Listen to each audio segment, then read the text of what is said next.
Underworld don Dawood Ibrahim को जहर देने की खबर मिल रही है।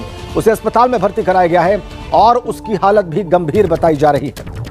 अंडरवर्ल्ड डॉन, दुनिया का सबसे बड़ा डॉन दाऊद इब्राहिम हॉस्पिटलाइज है और अस्पताल में इसलिए उसको दाखिल किया गया है क्योंकि उसको जहर दिया गया। Dawood Ibrahim America, United Nations, Bharat सबके मोस्ट वांटेड टेररिस्ट की लिस्ट में मौजूद है। उसने खुल के टेररिज्म की है और बड़े बड़े आतंक के हमले दाऊद इब्राहिम के नाम से जुड़े हुए हैं। पाकिस्तान कंटिन्यूअसली ये डिनाई करता रहा है कि हमारे पास दाऊद इब्राहिम है। दाऊद इब्राहिम को जहर दिया गया है तो ये कभी भी कंफर्म नहीं होगा। ये मरा जाएगा ना तो उसको चुपचाप दफन कर देंगे और कोई वजह नहीं कि वो मर चुका हो। इंडिया के दुश्मन एक एक करके कैसे मर रहे हैं, ये भी उसमें था। ये दाऊद इब्राहिम अब जैसे बोलते हैं कि टारगेट पे तो था, नो डाउट अबाउट इट। कितनों के टारगेट पे था हमें नहीं पता। घर के अंदर घुस के कैसे मारा गया, तो जब जेल में जहर दिया जा सकता है तो घर के अंदर भी जहर दिया जा सकता है।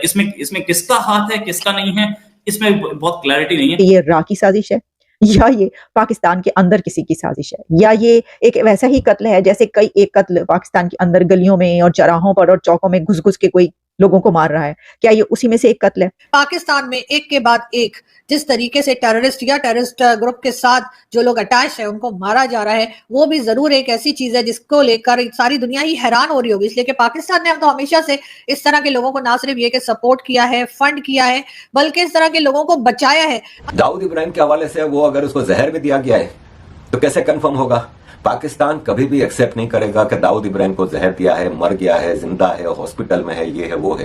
ये कभी भी नहीं पता चलेगा। राह की साजिश है या ये पाकिस्तान के अंदर किसी की साजिश है, या ये एक वैसा ही कत्ल है जैसे कई एक कत्ल पाकिस्तान के अंदर गलियों में और चौराहों पर और चौकों में घुस घुस के कोई लोगों को मार रहा है। क्या ये उसी में से एक कत्ल है? इस पे हम बाद में आते हैं। दाऊद इब्राहिम मारा जा चुका है, दाऊद इब्राहिम को जहर दिया गया है, जिसमें ये बताया जा रहा है कि अंडरवर्ल्ड डॉन, दुनिया का सबसे बड़ा डॉन दाऊद इब्राहिम इस वक्त इस दुनिया में नहीं है। वो मारा जा चुका है और उसको जहर दिया गया। अब इस खबर की कंफर्मेशन तो हमारे पास कोई नहीं है, लेकिन ये खबरें जो कि 2 दिन से चल रही हैं, पहले 2 दिन से खबरें कुछ इस तरह की चल रही थी कि दाऊद इब्राहिम हॉस्पिटलाइज है और अस्पताल में इसलिए उसको दाखिल किया गया है क्योंकि उसको जहर दिया गया। और फिर इंडियन मीडिया पर ये खबरें भी चलती रही और चल रही हैं कि वो कराची के एक अस्पताल में उसको दाखिल किया गया क्योंकि वो कराची में था और उससे पहले उसको जहर दिया गया और फिर उसके बाद उसके जो सारे आज़ाद थे वो जब काम करना छोड़ गए तो फिर कल रात को 1 बजे ये खबर मिली कि वो मारा जा चुका है, यानी वो मर चुका है। पहले जरा हम ये देख लें कि ये खबर कहाँ पर है। एक तो ये जैसा मैंने आपको बताया कि इंडियन मीडिया पे इस वक्त ये खबर वायरल हो रही है। अच्छा, फिर उसी के साथ हमने देखा कि एक जो पॉलिटिकल एनालिस्ट है सुमित पीर, जो कि हमारे प्रोग्राम में भी काफी दफा आते रहे, उन्होंने भी एक प्रोग्राम में ये कहा कि उनको कल रात को 1 बजे के करीब ये कंफर्मेशन मिल गई थी या ये खबरें उन तक पहुंच गई थी कि दाऊद इब्राहिम को अस्पताल में जो है वो मारा जा चुका है, वो मर चुका है और अब वो जिंदा नहीं है दुनिया में, और उससे पहले उसको जो है वो जहर दिया गया, जहर देकर मारा गया। अब उसी के साथ ये भी बताया गया कि जो विकिपीडिया है उसके ऊपर भी खबर अपलोड हो चुकी है, उसके ऊपर ये इंफॉर्मेशन अपडेट कर दी गई है कि दाऊद इब्राहिम की मौत 17 दिसंबर को कराची में हुई है। तो विकिपीडिया आप जानते हैं कि कैसा सोर्स ऑफ इंफॉर्मेशन है कि जब भी आप कोई चीज जब सर्च करेंगे तो उसमें सबसे पहले आपको उस टॉपिक के हवाले से जहां और बहुत सी जगहों पर खबरें मिलेंगी, वहीं पर विकिपीडिया पर भी आपको खबरें सामने आ जाता है सबसे पहले कि जब इसके तो उसमें जब ये बात कही गई, जैसे मैंने आपको बताया कि सुमित पीर इसके ऊपर इज़हार ख्याल कर रहे थे और ये वाली बात जब की गई, तो जब मैंने विकिपीडिया पर जाकर देखा तो वहां पर जिस वक्त मैंने देखा है मेरे सामने तो ऐसे अपडेट नहीं मिल रहा।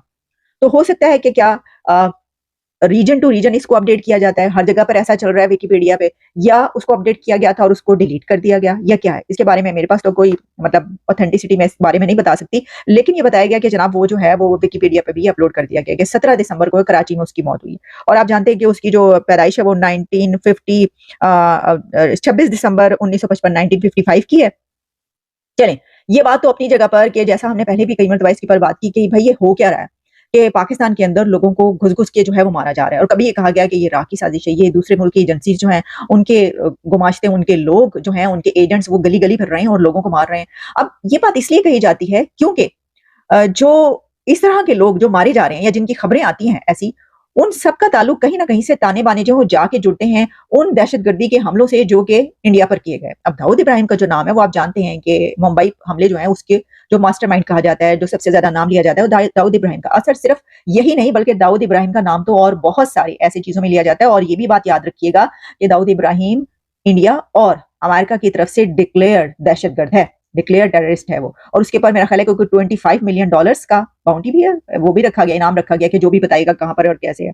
वैसे तो ये बड़ा अच्छा मौका था, अगर कोई वहां पर था तो फौरी तौर पर, पैसों की जरूरत तो है ही बहुत ज्यादा, तो फौरी तौर पर उसको पकड़ा के कहते ले आओ फड़ाओ सानू $25 मिलियन फड़ाई LNG हमने दे दिया। वो देखिए, जब वो बिन लादेन को पकड़ा गया था ना अब्टाबा से, तो उसके मुतालिक ये कहा गया था कि जनाब बिन लादेन की जो मुखबरी हुई है और किसी ने पैसे लेके मुखबरी की है। तो आपको पता है वो कौन साहब थे? वो एक कर्नल साहब थे जो कि अब कहा जाता है कि सैन डिएगो में बड़ी आलीशान किस्म की जो है वो जिंदगी गुजारें। कहा नहीं जाता, ये तो जब एबटाबाद कमीशन रिपोर्ट है सब कुछ सामने आया उसमें, और फिर जो किताब हमने उसके ऊपर भी बात की, तोरा बोरा के हवाले से पूरा एक चैप्टर है उसके अंदर, जो कि जो जनरल शुजा बादशाह थे उनके भाई जो हैं उन्होंने जो वो किताब लिखी, उसके अंदर ही पूरा चैप्टर है कि कैसे वो कर्नल साहब जो थे उन्होंने वो पैसे लिए, उन्होंने कहा अमेरिका। हमने तो कभी माना ही नहीं, हमारे यहाँ तो हमेशा से हाफिज सईद को हाफिज सईद साहब, मसूद अजहर साहब, दाऊद इब्राहिम साहब और इस किस्म के इन लोगों को टाइटल दिए कि जिसमें ये पता लगा कि नहीं जी हाफिज सईद जो है वो तो बड़ा कोई मदरसा चलाते हैं, बड़े कोई एजुकेशन का काम कर रहे हैं, बड़ा कोई कहना चाहिए लोगों की मदद कर रहे हैं और इस किस्म की कोई एक्टिविटीज के लिए पाकिस्तानी नहीं मानते। यहाँ पर आज भी जो है अगर आप मार्केट्स में जाएं तो आपको डिफरेंट किस्म के बॉक्सेस रखे मिल जाएंगे, जिन बॉक्सेस के अंदर यानी डोनेशन बॉक्सेस मिल जाएंगे जिसमें कि ये डिफरेंट पार्टी के लोग जो है वो कहते हैं लोगों से कि वो उन्हें डोनेशन दें ताकि वो अपनी कार्रवाइयां कर सकें, जिसमें कि जिहाद भी शामिल है, जिसमें कि गज़वाए हिंद भी शामिल है और इसी तरह के दूसरे काम। और उसमें लोग इतना बढ़ चढ़ कर पैसा डालते हैं कि आप यकीन नहीं करेंगे कि बहुत सी लेडीज ऐसी हैं जो अपना जेवर तक उनके चैरिटी बॉक्स में डाल देती हैं और उनका ख्याल है कि ये लोग कोई बहुत ही बेहतरीन काम कर रहे हैं। अगर ये कोई नॉन मुस्लिम्स को जो है वो मुसलमान बना रहे हैं, अगर ये गज़वाए हिंद कर रहे हैं, अगर ये हिंदुस्तान के खिलाफ कोई काम कर रहे हैं, जिसमें कि पहले की आप अगर यूट्यूब पे चेक करें तो आपको हाफिज सईद की कई पॉलिटिकल रैलीज मिल जाएंगी जिसमें वो पॉलिटिकल रैलीज में खड़े होकर कश्मीर के हवाले से और डिफरेंट चीजों के रेफरेंस में जो है वो भारत को ना सिर्फ ये कि ललकारता हुआ दिखेगा बल्कि धमकियां देता हुआ भी नजर आएगा। मगर उसके बाद कुछ टाइम तो ये चीजें चलती रही, लेकिन उसके बाद जिस तरह से भारत ने प्रोग्रेस की और भारत ने अपनी इकोनॉमी और फॉरेन पॉलिसी को इंडिपेंडेंट बनाया तो जाहिर है कि पाकिस्तान के भी थोड़ी सी घबराहट के दिन शुरू हुए। तो दोस्तों, जैसा कि हम ये खबर फॉलो कर रहे हैं कि दाऊद इब्राहिम को पाकिस्तान में चूहे मारने की दवाई दी गई है, तो खबर ये है कि ये दवाई उन्हें पाकिस्तान आर्मी ने ही दी गई है, क्योंकि दाऊद इब्राहिम जो है जब भारत से गया था यहाँ से आतंकवादी हमले करके पैसे लूट के, तो वो पैसे से थोड़े आर्मी को खिला पिला देता था वो। लेकिन अब पाकिस्तान की हालत बहुत ख़राब है और अभी रिसेंटली 1-2 साल से रेगुलरली उससे पैसे मांग रहे थे। अब वो वहाँ पर उनको ना तो नहीं कह सकता था, तो वो पैसे देते जा रहा था, लेकिन अब दाऊद के पास ही पैसे ख़त्म हो गए तो अभी उसे निपटा दिए इन्होंने। वीडियो देखने के लिए धन्यवाद दोस्तों। आशा करता हूँ कि आपको ये वीडियो पसंद आया हो। अगर आपको ये वीडियो पसंद आया हो तो प्लीज़ इसे लाइक, शेयर और सब्सक्राइब कर दीजिए। वंदे मातरम। जय हिंद।